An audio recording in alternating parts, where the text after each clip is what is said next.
there, welcome or welcome back to my channel. My name is Cynthia Veronica and I have two children, Samantha who is 5 years old, Sebastian who is 7 years old, and Sebastian just happens to have achondroplasia, which is the most common form of dwarfism. So my son played soccer this past summer and he played with a group of children who ranged from ages 5 to 7 years old. And this was actually a wonderful experience. He absolutely loved playing soccer with the other children. The coaches were amazing. The other children were really just great in general as well. I was very apprehensive at first and I didn't know if I should enroll him in sports because I didn't want him to get trampled or hurt in any way. But one thing that I learned from this experience is that other children really do figure it out. They are able to follow direction and modify their play to accommodate, Sebastian. And Sebastian is actually also able to figure things out on his own, what environment feels right and which one doesn't feel safe. And he is actually able to advocate for himself and speak up about it. One thing that amazed me was how he loved playing with the older children. He really gravitated to the older boys and he wanted to play soccer with them. And they were so kind and lovely and played with him. It really warmed my heart and was more than I could hope for. Because Sebastian was the same age as the other children in his group, but also a lot smaller than the other children, some of them had questions. One in particular asked him, "How old are you?" To which Sebastian at the time replied, "I'm 6 years old." And the other boy looked at him confused and said, "You can't be 6 years old. I'm 6 years old." And Sebastian, without missing a beat, replied, "Well, you look 100." And he ran off and played. He wasn't fazed by it and it didn't bother him. He just answered quickly and ran off with a mischievous smile.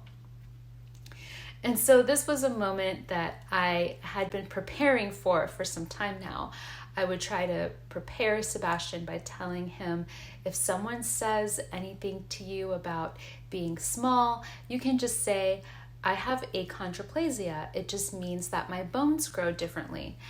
And as much as we talked about this and as much as we practiced, it all just went completely out the window when the moment came for him to explain it to another child, and he was able to figure things out without me. There was no explanation. He acknowledged that he was 6 years old, and in a way, Sebastian's response was almost like telling the other child that it's all relative. You may think that I look younger than 6, but when I look at you, you look like you're 100.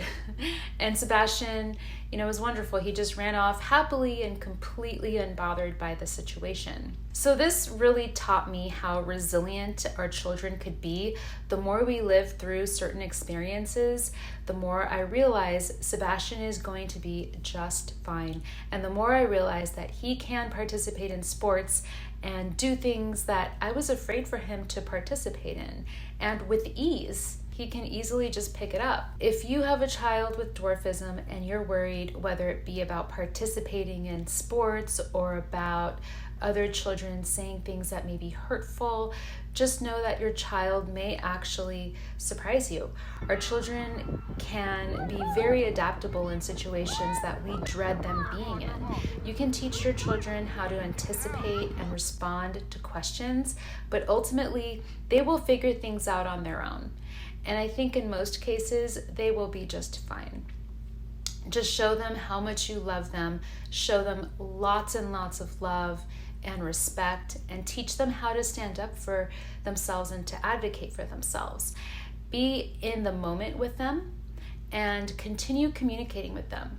Even though this moment happened and I couldn't have been more pleased with the outcome, I will continue to talk to Sebastian and teach him ways to advocate for himself. That will not stop until he stops needing me, even if that moment is when he is at the age 100. Thank you so much for watching, and let me know your thoughts in the comment section, and I will catch you in the next video. Bye for now.